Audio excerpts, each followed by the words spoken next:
September 2, 1945, Tokyo Bay.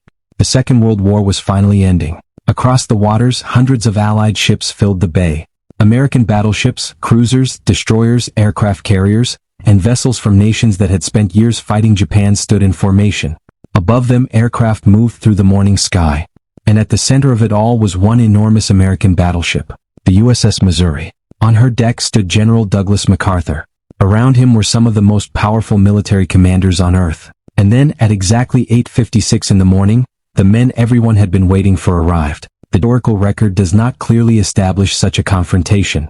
There is no reliable primary source evidence showing MacArthur angrily confronting Japanese officers because they refused to bow. What actually happened is, in many ways, more fascinating, because MacArthur did something far more calculated. He refused to turn the surrender into a personal spectacle. He did not humiliate the Japanese delegation. He did not demand theatrical submission. He did not order them to kneel. He did not make the ceremony about revenge. Instead, he designed the entire event to send a message. Japan had lost. They were representatives of an empire that had dominated enormous parts of Asia. An empire whose military had fought with extraordinary brutality. An empire that had demanded absolute obedience from its own soldiers. And an empire that had taught millions of people that surrender was dishonorable. For years, Japanese military culture had emphasized death over surrender. American troops had seen the consequences. At places like Saipan and Okinawa, civilians had sometimes committed suicide rather than be captured. Japanese soldiers launched attacks that seemed almost enormous Allied force. He liberated the Philippines. And now, just months later, he stood in Tokyo Bay preparing to accept Japan's surrender. For MacArthur, this was personal. But he understood something important. The surrender ceremony would not simply be watched by the soldiers standing on the Missouri. It would be watched by the entire world. Radio listeners would hear it. Newspapers would publish photographs. Millions would see images of the Japanese representatives standing before the victorious Allies. Every gesture would matter. Every position on the deck would matter. Every word would matter. Even silence would matter. And that is why the famous image of MacArthur's surrender ceremony is so powerful. There is no screaming, no shouting, no physical confrontation, no dramatic punishment. Instead, there is control. The Japanese delegation stands quietly. The Allied commanders stand behind them. The Japanese Empire had expanded into Southeast Asia and the Pacific. But America was not yet formally at war with Japan. Then came the attack on Pearl Harbor. The United States entered the war. And almost immediately, the Pacific became a gigantic battlefield. American forces fought across islands separated by thousands of miles of ocean. The war was not simply a battle between armies. It was a war of ships, aircraft, submarines, marines, soldiers, intelligence officers, engineers, and civilians. The distances were enormous. The conditions were brutal. American troops fought in jungles. They fought across beaches. They fought on volcanic islands. They fought through mud, disease, heat, artillery, naval bombardment, and relentless enemy resistance. And with every battle, the Japanese military became increasingly desperate. Then came the turning point. Midway, Guadalcanal, the Solomon Islands, the Philippines. The American military machine began moving toward Japan. Island after island fell. The Japanese homeland itself came under increasingly devastating attack. American B-29 bombers could now reach Japanese cities. The industrial capacity of Japan was being destroyed. And still, Japanese leaders debated whether they should surrender. Then came August 1945. On August 6th, the United States dropped an atomic bomb on Hiroshima. 3 days later, another atomic bomb was dropped on Nagasaki. At the same time, the Soviet Union entered the war against Japan. Japan's strategic position collapsed. The Japanese leadership finally moved toward surrender. On August 15th, Emperor Hirohito announced Japan's acceptance of the Allied terms. For the first time, millions of Japanese people heard their emperor speak directly to them by radio. The war was effectively over. But there was still one thing missing. A formal surrender. A document. A ceremony. A final signature. And that ceremony would take place aboard the USS Missouri. MacArthur wanted it to be more than a legal formality. He wanted the ceremony to communicate something. Victory without uncontrolled revenge. Power without chaos. And most importantly, a transition from war to peace. The choice of location was itself loaded with symbolism. The Missouri was an American battleship, and she was positioned in Tokyo Bay. But there was another historical connection. The Missouri was anchored near the location where Commodore Matthew Perry had arrived in 1853. Perry's expedition had helped force Japan to open itself to American trade and diplomatic relations. Nearly a century later, Another American naval force had returned to Tokyo Bay. But this time, America was not asking Japan to open its ports.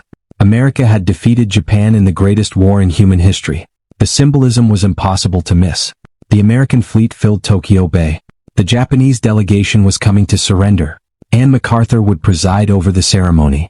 Early that morning, the Missouri was already surrounded by Allied power. Newsmen and photographers crowded the ship. Military officers from several Allied nations gathered. American sailors watched from different levels of the battleship. The atmosphere was tense, because nobody could completely forget what had happened during the previous 4 years. The Japanese delegation finally arrived. Foreign Minister Mamoru Shigemitsu led the group. With him was General Yashijiro Yumizu, the chief of the Japanese Army General Staff. They were accompanied by other Japanese representatives. Shigemitsu was easily recognizable. He wore formal diplomatic clothing, but he also carried a visible reminder of the war. He had lost a leg. He walked with a cane. His appearance alone told a story. This was not the triumphant Japanese Empire of 1941. This was a defeated government. Behind him stood Japanese military officers. They walked onto the American battleship, and they took their positions. Now imagine the psychological pressure of that moment. These men had spent their careers serving an empire that had demanded obedience. They were now standing before the commanders of the nations that had defeated them. Behind MacArthur stood American and Allied officers. Some had lost friends in Japanese prison camps. Some had fought Japanese forces directly. Some had been prisoners of war. Some had endured the Bataan Death March. Some had survived brutal captivity. And among those standing near MacArthur were men whose personal histories made the moment even more emotional. Lieutenant General Jonathan Wainwright was there. Wainwright had commanded American and Filipino forces during the defense of the Philippines. He had surrendered at Corregidor in 1942. He had spent years as a prisoner of war. Now he stood on the Missouri as Japan surrendered. Another former prisoner of war, Lieutenant General Arthur Percival, was also present. Percival had surrendered Singapore. He had been captured by the Japanese. Now he stood behind MacArthur. Think about that image. Men who had once been prisoners were now standing behind the victorious commander while representatives of Japan signed the surrender. MacArthur understood the power of the image. But he also understood something else. The ceremony could easily become an act of humiliation, and that could have consequences. Japan was about to be occupied. MacArthur would become the supreme authority overseeing that occupation. He needed Japanese cooperation. He needed the Japanese government to function. He needed millions of Japanese soldiers to lay down their weapons. He needed prisoners to be released. He needed transportation systems to operate. He needed food distribution. He needed order. He needed Japan to move from war to peace without descending into chaos. That meant the surrender could not simply be about humiliating the enemy. It had to establish a new relationship. Victory had to be unmistakable. But humiliation was not the objective. And this is where the story about bowing becomes important. In Japanese culture, bowing could carry deep meaning. A bow could communicate respect, submission, acknowledgement, formality, social hierarchy. But the American military tradition was different. American officers were not expecting the Japanese delegation to perform some theatrical act of submission. MacArthur did not need them to bow. The surrender document itself was the submission. The Japanese government had already agreed to the terms. The military had already been ordered to cease fighting. The emperor had already announced the decision. The war had already been lost. A bow could not make Japan more defeated. And refusing to bow could not make Japan less defeated. The important thing was the document, the signatures, the surrender. And MacArthur knew it. At 9:02 in the morning, the ceremony began. MacArthur stepped forward. He stood at the microphone. The Missouri's deck was surrounded by officers. The Japanese representatives stood nearby. The cameras were rolling. The world was listening. MacArthur began speaking. His opening words were remarkably restrained. He did not deliver a speech celebrating Japanese destruction. He did not insult Japan. He did not list American victories. Instead, he spoke about peace. He said the representatives had gathered to conclude a solemn agreement whereby peace could be restored. And then he made his most important point. The issues had been decided on the battlefields. They were not there to debate them. They were there to complete the surrender. MacArthur even called on both the victors and the vanquished to rise to a higher dignity. That phrase tells us almost everything about his strategy. He was separating the war from what came next. The war had been brutal. The fighting had been horrifying. But the surrender ceremony was supposed to close that chapter. MacArthur was not asking the Japanese representatives to become friends. He was not forgiving the Japanese government. He was not pretending that the war had never happened. He was declaring that the military struggle was finished, and that a new era had to begin. Then came the signatures. Foreign Minister Shigemitsu stepped forward. He signed for the emperor and the Japanese government. The moment was extraordinarily significant. The Japanese government was formally surrendering. Then General Uemitsu stepped forward. He signed for the Japanese Imperial General Headquarters. 2 signatures. 2 sides of the Japanese state. Political leadership. Military leadership. Both were now committed to surrender. Then MacArthur signed. He used multiple pens. The act was carefully symbolic. Some of those pens were later given to people connected to the war and preserved as souvenirs. MacArthur had accepted the surrender, and followed, one after another, signature after signature. The Japanese Empire was formally ending. And then something happened that is sometimes overshadowed by the bowing story. There was a mistake in the signing process. Colonel Lawrence Moore Cosgrave of Canada accidentally signed in the wrong place on the Japanese copy of the document. It looked as if he had signed for France. It was an embarrassing clerical mistake during one of the most important ceremonies in history. But MacArthur's staff dealt with it. The document was corrected, and the ceremony continued. That detail is important because it reveals something about the real surrender. It was not a perfectly choreographed Hollywood scene. It was a real military ceremony involving dozens of people, multiple documents, different nations, complicated procedures, and enormous historical pressure. Yet the event continued. No shouting, no explosion, no dramatic confrontation, just signatures. The ceremony lasted roughly 23 minutes, and then MacArthur closed the proceedings. World War II was officially over. But for MacArthur, the real work was only beginning, because winning the war and rebuilding Japan were 2 completely different challenges. And that is where the question of what MacArthur did, when Japanese officers supposedly refused to bow, becomes even more interesting. The answer is not that he punished them. He did not need to. He had something much more powerful than a demand for a bow. He had authority. The Japanese government had surrendered. The Imperial Japanese military was defeated. The American occupation forces were arriving. MacArthur had been appointed supreme commander for the Allied powers. The balance of power could not have been clearer. So MacArthur did not need to force a gesture. He needed to control the transition. And that required discipline. Immediately after the ceremony, the Japanese delegation left the Missouri. Above them, Allied aircraft flew across the sky. B-29 bombers, carrier aircraft, American aircraft. The sight was extraordinary. The same kind of aircraft that had brought destruction to Japan now flew over the surrender ceremony. It was a final demonstration of American military power. But the guns were silent. That contrast mattered. The United States could destroy Japan. It had already demonstrated that. Now it had to demonstrate that it could govern Japan. And that would be much harder. MacArthur entered Japan with enormous authority. He established his headquarters. American occupation forces began arriving. Japanese military forces were disarmed. Prisoners of war were released. Japanese institutions were reorganized. And the occupation began. MacArthur's relationship with the Japanese leadership became one of the most unusual relationships in modern history. The emperor remained, but his position changed dramatically. The Japanese political system was transformed. Military power was dismantled. Japan's constitution would later be rewritten. Civil liberties expanded. Political institutions changed. Land reforms were introduced. The Japanese military was abolished as a wartime institution. And Japan eventually transformed from America's enemy into one of America's closest allies. That transformation began with the surrender. And the surrender ceremony was the first signal of what MacArthur intended. He wanted Japan to understand that it had been defeated. But he also wanted Japan to believe that surrender did not mean national destruction. That distinction was crucial. The American public had every reason to be angry. The attack on Pearl Harbor had shocked the nation. American prisoners had suffered terrible treatment. The Pacific War had been extraordinarily bloody. But MacArthur understood that revenge was not a strategy. If he humiliated Japan, he might make the occupation harder. If he destroyed the Japanese government entirely, he could create a power vacuum.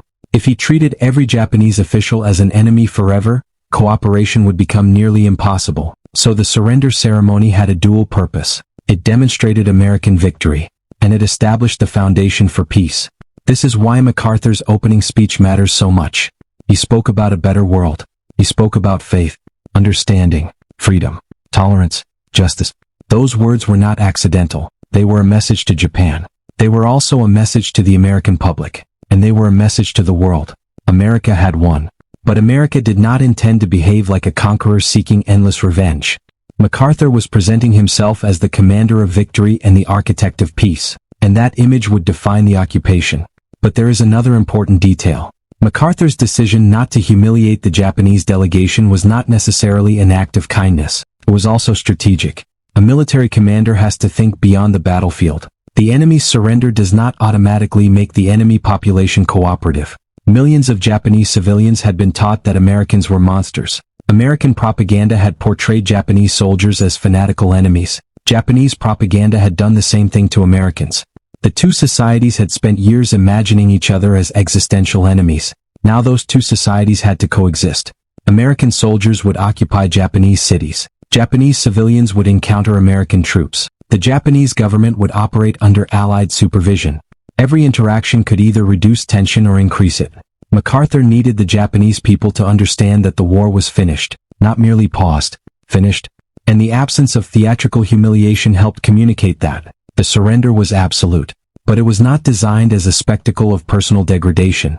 That distinction is easy to miss when looking at historical photographs. A photograph can show posture. It cannot show intention. A photograph can show that a Japanese officer did not bow. It cannot automatically tell us why. Was he refusing? Was he simply standing formally? Was he following protocol? Was he nervous? Was he focused on the document? Was he intentionally avoiding a gesture? Without reliable documentation, we should be careful about claiming motives. This is where history differs from a dramatic movie. Movies need a villain to refuse. They need a hero to react. They need a confrontation. Real history is often quieter, and sometimes the quiet version is more powerful. On the Missouri, the Japanese delegation stood before the Allied powers. They signed. MacArthur accepted. And the war ended. No dramatic bow was required, because the real submission was already written in ink. The Japanese government had surrendered its military forces. The Imperial General Headquarters had surrendered.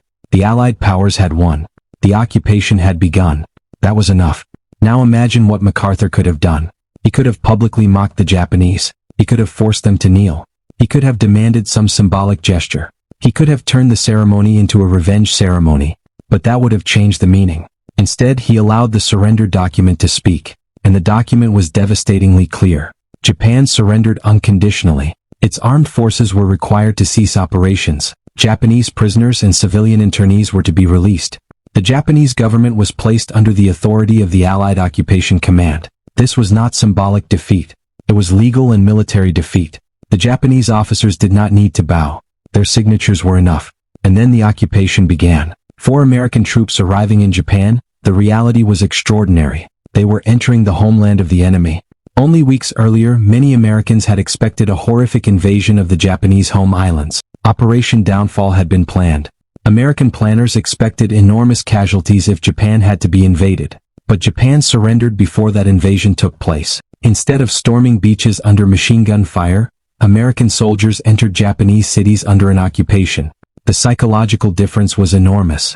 And MacArthur became the face of that transition. He had entered Tokyo. He had accepted the surrender. And now he had to decide what kind of peace would follow. His approach became controversial in many ways. Some Americans believed Japan deserved harsher punishment. Some believed the occupation was too lenient. Others argued that Japan needed fundamental political reform. The occupation became one of the largest experiments in post-war reconstruction.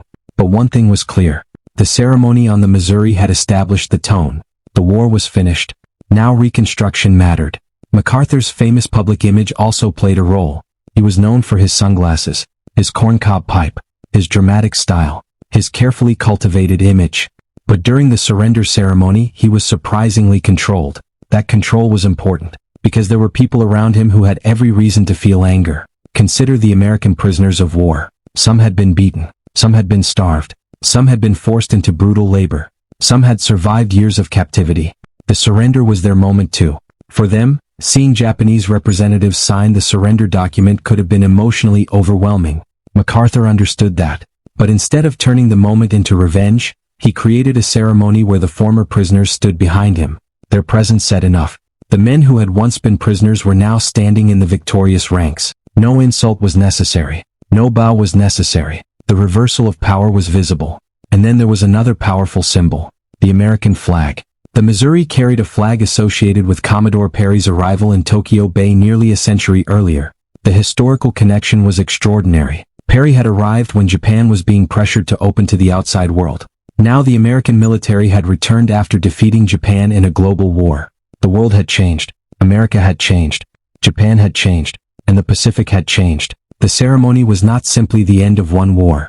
It was the beginning of the post-war world. The United States would emerge from World War II as one of the most powerful nations on Earth. Japan would eventually rebuild. The former enemies would eventually become allies. American forces would remain deeply involved in the Pacific. The United States and Japan would eventually develop one of the most important economic and security relationships in modern history.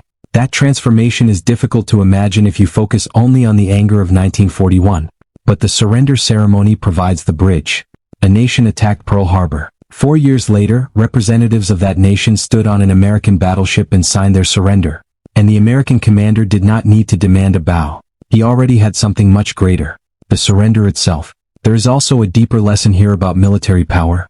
Power does not always have to announce itself. Sometimes the strongest person in the room is the one who does not need to prove it. MacArthur had the entire Allied fleet behind him, stood stiffly rather than bowing. MacArthur's position did not change. If someone refused to perform a ceremonial gesture, the surrender remained legally binding. The war was still over. And that may be why the story has survived. People want the final moment of a war to have a dramatic gesture.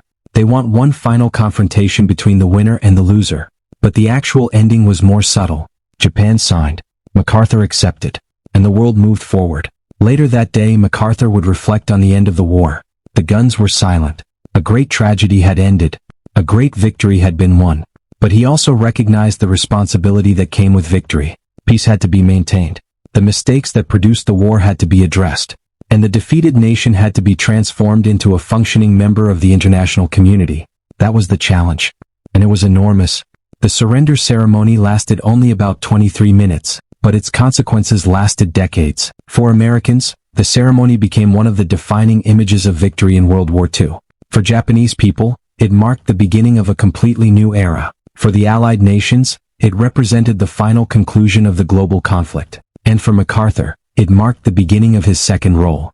Not simply commander, but occupier, administrator, political authority, and ultimately, one of the most influential Americans in post-war Japan. The man who had once promised to return to the Philippines now stood in Tokyo Bay accepting the surrender of Japan. The journey from Pearl Harbor to the Missouri had taken nearly 4 years. Millions of lives had been affected. Entire cities had been destroyed. Nations had been transformed. Empires had collapsed. And now the war was ending not with a final gun battle, but with a pen. That is the detail worth remembering. Wars are often won by guns, but they are ended by decisions. On September 2, 1945, Japan's decision became official. And MacArthur's decision was equally important. He chose not to make the surrender about a bow. He chose not to make it about personal humiliation.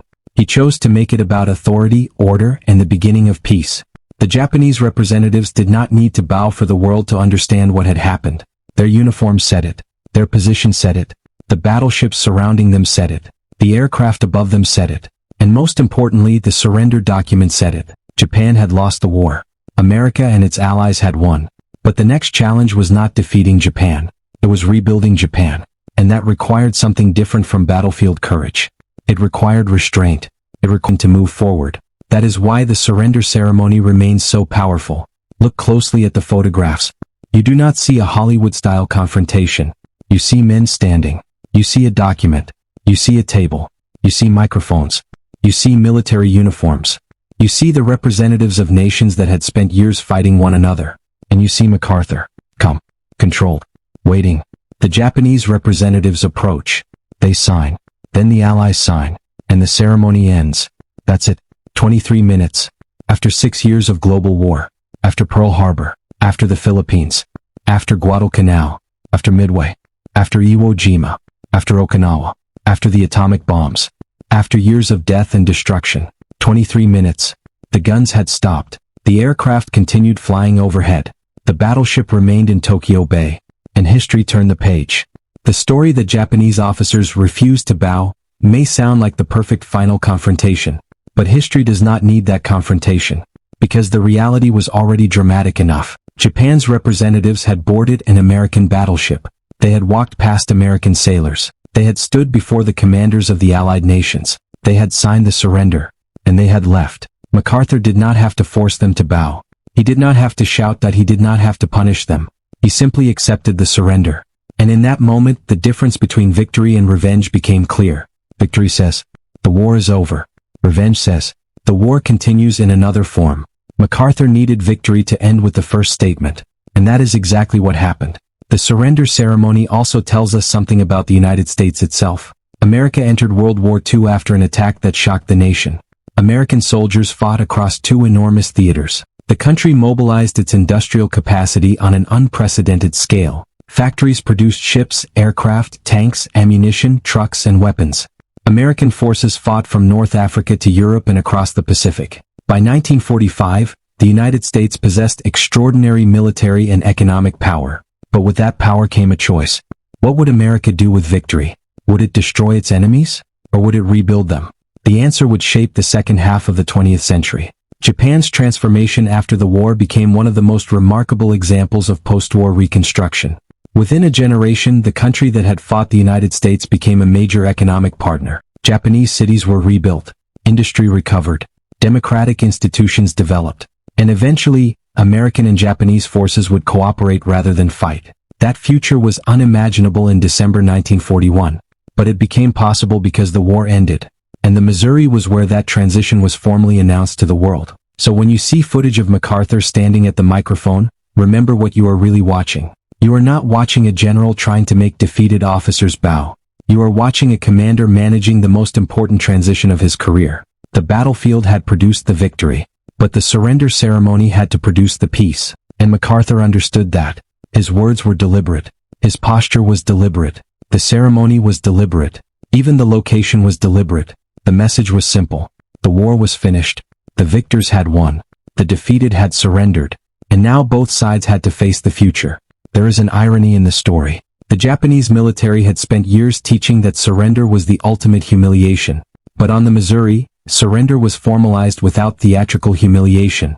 The Japanese representatives did not have to kneel. They did not have to beg. They signed. And the world moved on. That may have been one of the most important decisions of the ceremony, because humiliation can create hatred. But a controlled surrender can create a foundation for reconstruction. MacArthur knew that Japan could not remain America's permanent enemy. The Pacific was too important. The emerging Cold War was already beginning. The Soviet Union was expanding its influence. Asia was entering a new political era. The United States needed a stable Japan. And stability required more than military occupation. It required legitimacy. The surrender ceremony was therefore not only the closing scene of World War II. It was the opening scene of the post-war Pacific. And MacArthur stood directly in the middle of it. The Japanese delegation eventually left the Missouri. The ship remained in Tokyo Bay. American aircraft continued to patrol the sky. The enormous fleet surrounding the ship represented the power that had defeated Japan. But the absence of combat represented something even more important. Peace had arrived. The war was finally silent. For American families, that meant something profound. Their sons and daughters might finally come home. For prisoners of war, it meant freedom. For civilians across Asia and the Pacific, it meant the end of years of occupation and combat. For Japan, it meant defeat and transformation. For America, it meant victory and a new responsibility. And for Douglas MacArthur, it was the moment when his famous promise to return became part of a much larger historical story. He had returned. He had defeated the Japanese forces in the Philippines.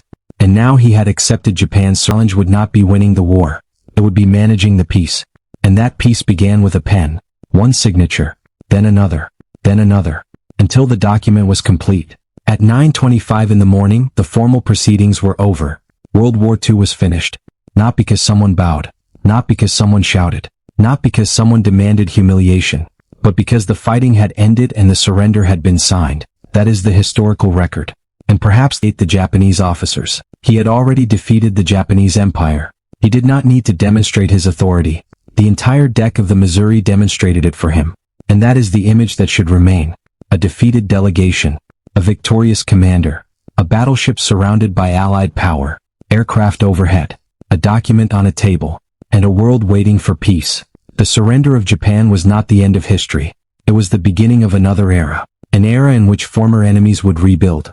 An era in which America would become deeply involved in Asia. An era shaped by the Cold War. An era that would eventually transform Japan into one of America's most important allies. But it all began with those few minutes aboard the USS Missouri. September 2nd, 1945, Tokyo Bay. The Japanese representatives stood before the Allied powers. They signed. MacArthur signed. The Allied representatives signed. And then the ceremony ended. The guns were silent. The war was over.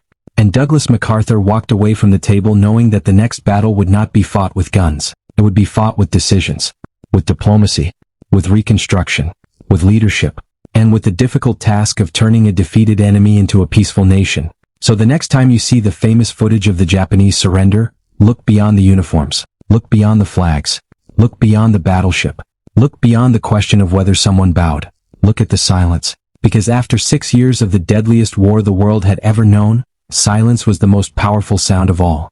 Japan had surrendered. America had won. And MacArthur's final act as a wartime commander was not to demand another gesture of submission. It was to close the ceremony, to end the proceedings, and to begin the... Aboard the USS Missouri, it was about to learn what victory could build. The war was over.